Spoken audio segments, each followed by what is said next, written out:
Hi, everyone. I am Kelly, and this is Vote Her In. Vote Her In is a collaboration between Two Broads Talking Politics, now Two Broads Talking Politics Live with video, and author Rebecca Sive, who is the author of a couple of books, including Vote Her In, Your Guide to Electing Our First Woman President. We are coming to you 16 hours before the inauguration of Joe Biden as president and Kamala Harris as vice president. I have been literally dancing around my house all day about this. So I am going to turn it over now to Rebecca, who will introduce our guest. Hi, Rebecca. Hi, Kelly. And yeah, I think we've all been dancing around. One of my girlfriends sent me a text earlier. She said, I can't tell you how excited I am. You know, it's just a remarkable occasion, a really important occasion, a very serious one. Before I introduce our guests, I just want to acknowledge the fact that at least some of us were able to watch the president-elect and the vice president-elect this evening at this candle lighting memorial to the COVID victims, and we join them in thinking about everybody as we go forward. But in terms of thinking about everybody, what we have always focused on, of course, is on the matter of women and women's leadership and women's policy matters. And we thought, what better time than this evening, as they take office tomorrow, to take a look at the federal policy and legislative agenda that various organizations are proposing and that the Biden-Harris administration is contemplating. And lo and behold, we should have bought lottery tickets or something. This afternoon, the Biden-Harris administration announced a new commission that they will form on gender issues and gender policy with very high-level leadership, really serious people. And our guest is going to get into a whole lot more of this. I want to tell you that a name that's probably familiar to many of you, Christie Hefner, who has been a strong and influential women's political advocate since the mid-1970s at the National Women's Political Caucus, and is presently, among other things, a board member of the Center for American Progress Action Fund. And in that capacity, she really has kept up to speed and contributed, of course, to the development of CAP's Women's Issues Agenda. So we are so glad that Christie's here. It's a treat always to be with girlfriends. And we won't talk about how many years, but I think that's something I say almost every time. Christie, welcome. And if you would, just begin by sharing with us and our listeners, your sense of the context in which we're thinking about these issues. Well, thank you very much, Rebecca and Kelly, for inviting me, especially on such an auspicious moment. So it's an honor to be having this conversation on the eve of the inauguration. I am reminded of the fact that, as has been expressed in thinking about a variety of aspects of life, from health and medicine to education, this pandemic has really magnified issues that were there anyway. And in some cases, which is why I am optimistic, is, I think, expediting the movement forward to addressing those issues. And in the case of any organization thinking about how to deal with this truly unprecedented global pandemic, the first instinct is just to respond, to try and figure out what to do in the moment. And that's usually followed by a sense of, well, how do we recover? But the third phase, I think, is about how do we build resilience for the future? And I think it's that latter piece that is going to create the opportunity for an administration with, as you noted, Rebecca, in the formation of the commission, the inclination and the people power to act on that, to actually build the kinds of changes that will not only address the grievous problems that the pandemic has caused in terms of the loss of women in the workplace, right, in terms of the impossibility of the lack of availability of childcare, but the structural problems that were there before and that we could use this moment to actually address. So one of the things to follow or a moment on this issue of structural change, there's something in these commissions that sometimes causes me doubt. But I think that as you've been looking at that kind of work and as you've done it at CAP, how have you seen that sort of format take shape where it really does have an impact? What would you be whispering in the ear of Kamala Harris about it if you were there doing that? Well, candidly, one of the things that gives me great hope is that the lead public policy economist on the project a decade ago that we did at CAP, which was called A Woman's Nation, which was the first analysis of the status of women in America since Eleanor Roosevelt had chaired the Commission on the Status of Women during the Kennedy administration. And it was very much prompted by the fact that women were now more than 50% of the workforce. And so what did we need to do to fully empower women's participation in the workforce to create economic growth for the country? What I was referencing as one of my points of hopefulness is that the woman at CAP, who I worked very closely with on it, was Heather Boucher.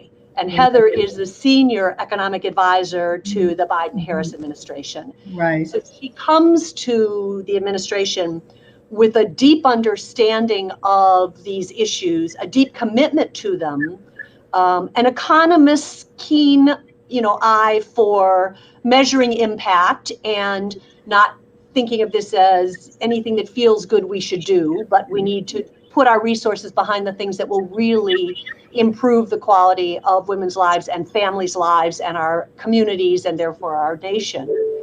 And all of the background of the work that was done a decade ago, whether it was around affordable childcare or around paid leave or around the need to address the problems of the lack of certainty in scheduling or around minimum wage. So I think this particular commission at this moment in time in this administration, staffed, if you will, the way this administration is going to be an example of how to actually move things forward. Yeah, I think the staffing of the administration is what gives me a little hope in this commission, that they are already in the cabinet appointments, sort of putting their money where their mouth is, in a sense, and making sure that women are fully at the table. I think this is another one of those examples where even if Biden was not your first choice during the primaries, and as Rebecca knows, he was not my first choice, in truth, he may very well be the best qualified in this moment to move the country forward. And one of the reasons is that he was uniquely qualified to put together an administration that both reflected the diversity of America, but also is not going to have much of a learning curve. And we really need that right now. So we will have, as president and vice president, 2 pro-choice, 2 equal rights amendment, quality advocates, one of whom, of course, is a woman. And I'm never going to be able to stop smiling when I think about Kamala being vice president. And we will, as of tomorrow, when Kamala swears in 3 new senators, the Democrats will have control of the U.S. Senate and the House. So we're positioned now, Democrats are positioned now, the country is to make legislative headway on some of these policies, that these things that the commission comes up with, the things that the administration wants to put forward, may actually be able to happen. So what are some of the proposals, the things that CAP has made in this arena, things that you think should be really the priorities now?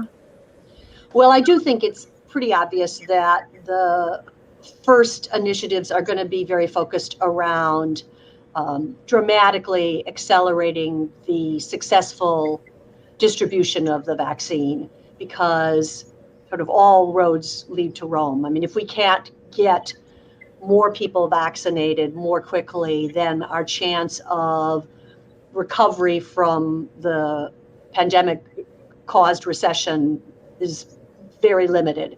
So I think there's a whole bundle of things that frankly were doable a month ago, 3 months ago, 6 months ago, and 9 months ago, and this administration chose not to listen to the science and not to do them.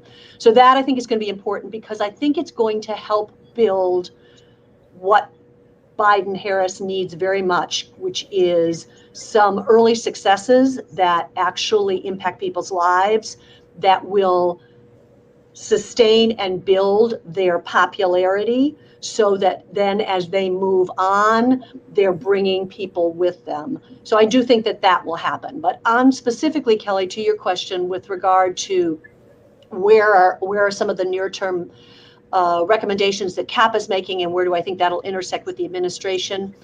I do think that these issues that are the truly literal bread and butter issues, so they impact women disproportionately, but by extension, because of the number of breadwinner women there, families and communities are going to be front and center. So I think that we may finally get to a meaningful expansion of paid leave.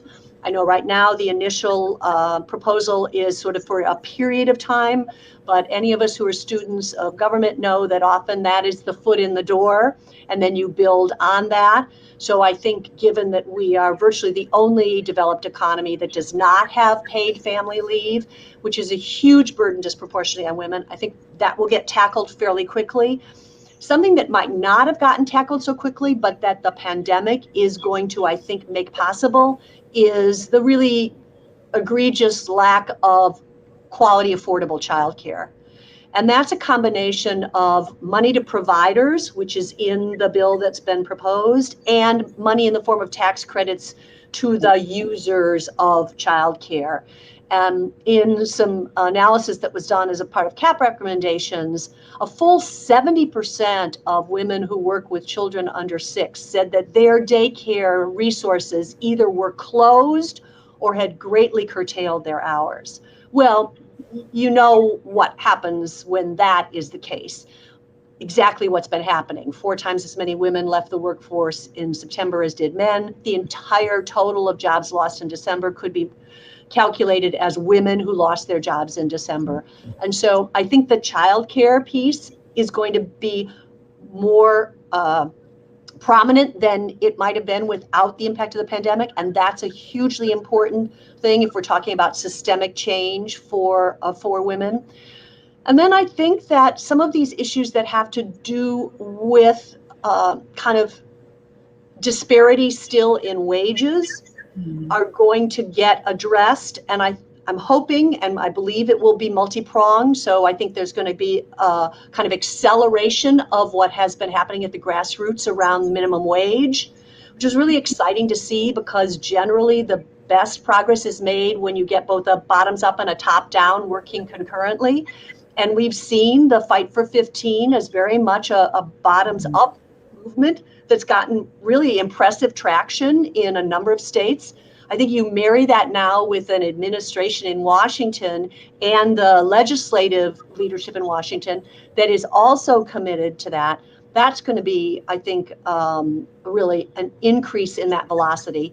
And then you also have this factor of what's happened, for example, as compared to 10 years ago when I was talking about the Women's Nation report, in the private sector.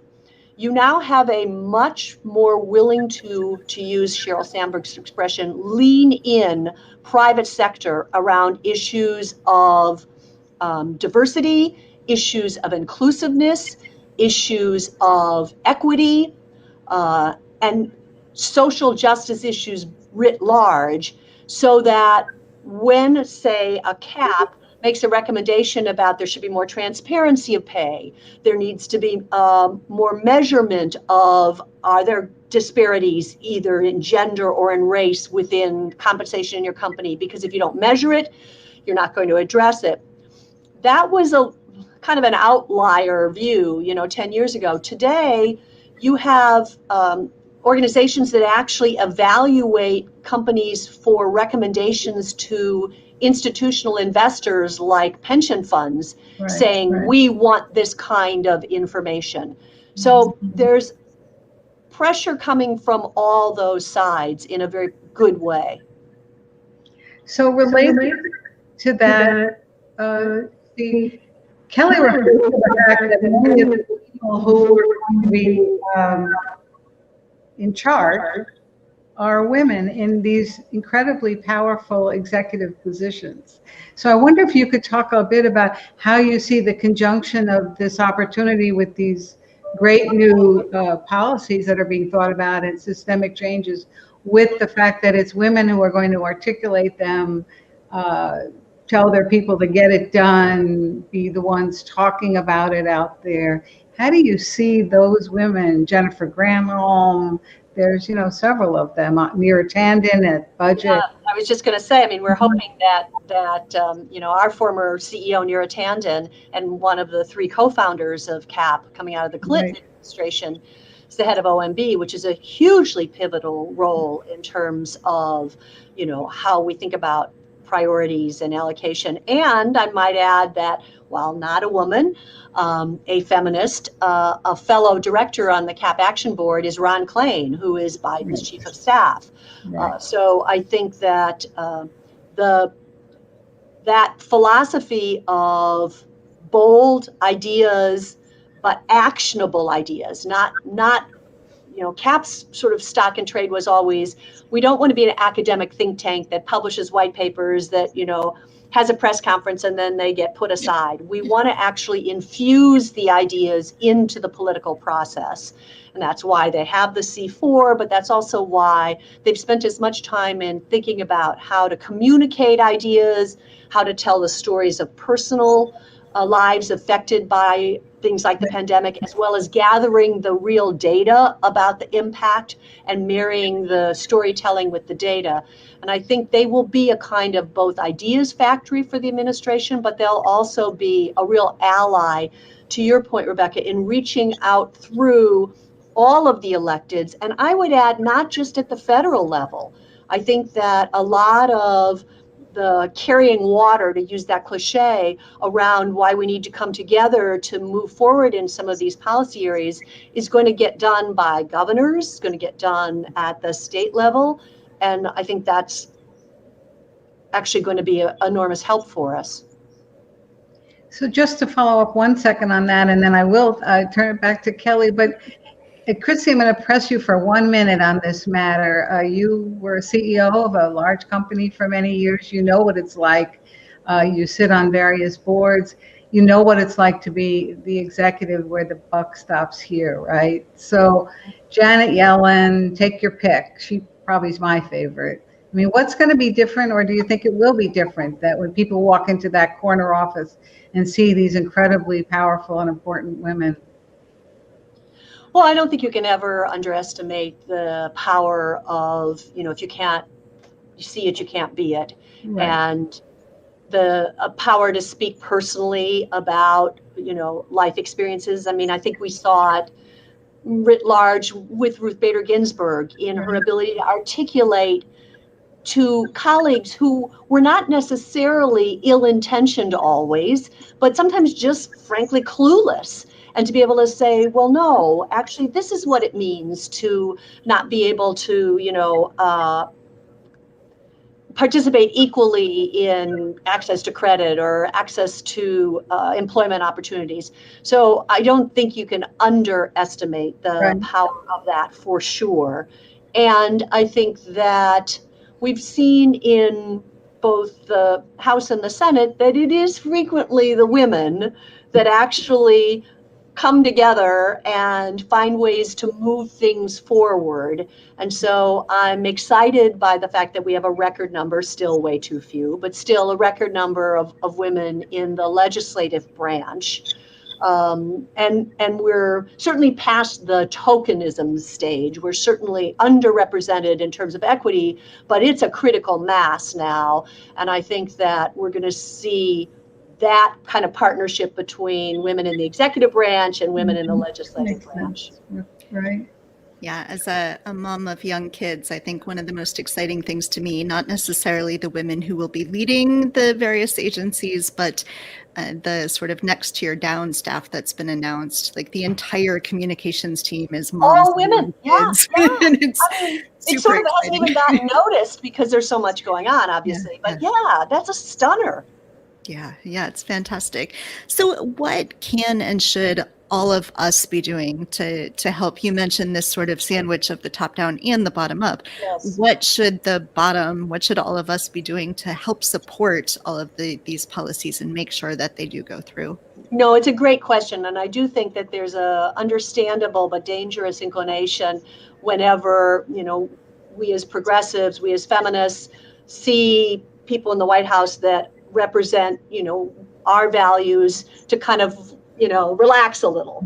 And that is not the right move here. First of all, as has been said in various contexts, we on the ground need to force the administration to do things that the administration wants to do, but needs political support for. It needs to be clear that there is a coming together around changes that impact women and girls and families, or there will be a kind of a push to address other issues instead, and it'll get pushed on the back burner. So I think it's critically important for the women who listen and watch this podcast to not for a moment think that now, we can lighten up a little bit. I think we need to be every bit as active, whether it's with organizations that are doing work in our communities, with our own local electeds, and with the broader objectives in terms of preserving democracy. I am, to put a slightly darker note into the conversation, very worried about what's going to happen with the gerrymandering that will come out of this census. There are a number of states where the ability to gerrymander out some fantastic women from their congressional seats is a real concern. I was on the phone with Lucy McBath today of Georgia, who's a fantastic congresswoman, and is in real risk of how that new map is going to be drawn by a Republican legislature in Georgia. So we need to stay engaged around voting rights.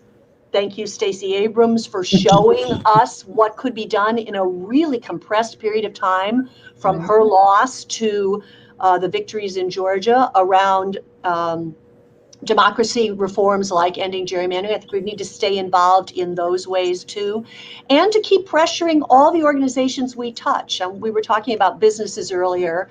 It didn't just happen that the Business Roundtable, which is kind of the who's who of corporate America, announced formally that they believed that the mission of their companies was to represent the interests of all the stakeholders.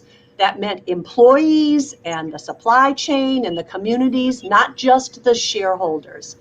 That happened because of a lot of people, consumers, investors, activists, speaking up and letting those companies know that they were going to be judged not just by the price of their products. And so there are so many layers of opportunity for engagement. So on that point, just a brief follow-up on an issue we really haven't touched on except regarding the COVID matter, which is women's reproductive rights. And, Yes. We saw last week the Supreme Court made a terrible decision on RU 486, something that you and I have worked on in years past. Thought we had won, but turns out here we are again. I wonder if you could comment for our listeners on what you think they should be doing, thinking, saying, organizing on that matter, because it seems like it's just a chip away here. We're seeing.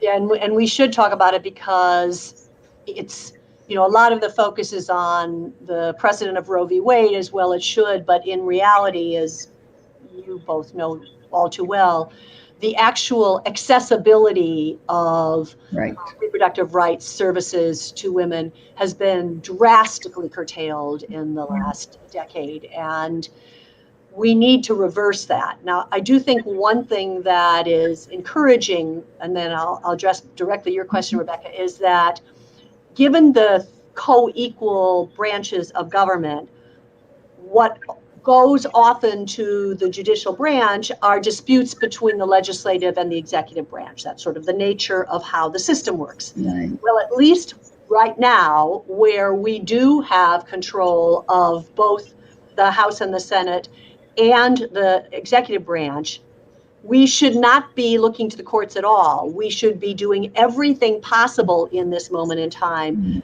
to move forward reproductive rights in a way that does not result in suits that are challenged, but results in executive action and legislation that then becomes a foundation. So Right. I think that's one thing that's important. And so again, everything that we can do to make it clear to our elected House and Senate members that this too is a critical issue, and we have kind of a moment in time because we have a very bad Supreme Court where we need to build on the existing legislative framework, and executive action framework is important.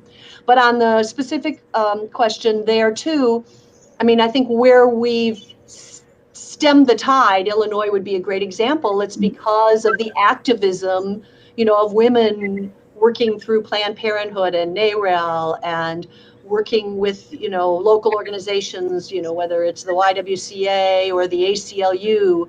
And that kind of activism is very important to continue.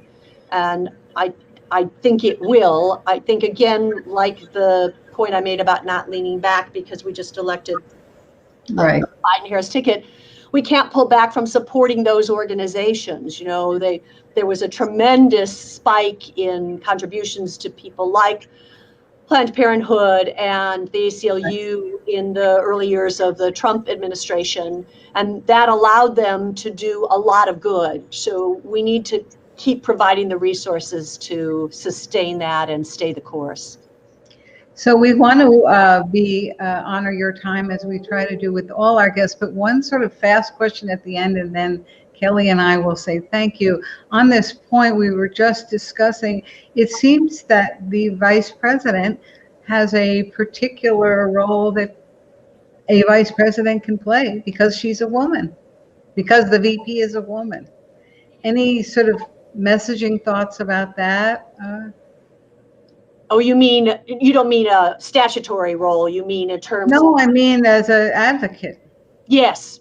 Well, I think we have to assume, certainly I do, that President Biden, coming out of the experience of having been vice president to President Obama and seeing what it meant to have a true partnership, Right. and be extraordinarily influential, like the first person and the last person, Right. is going to replicate that, which is going to automatically mean that Vice President Harris is going to have a different role than not any other vice president, but many others have had.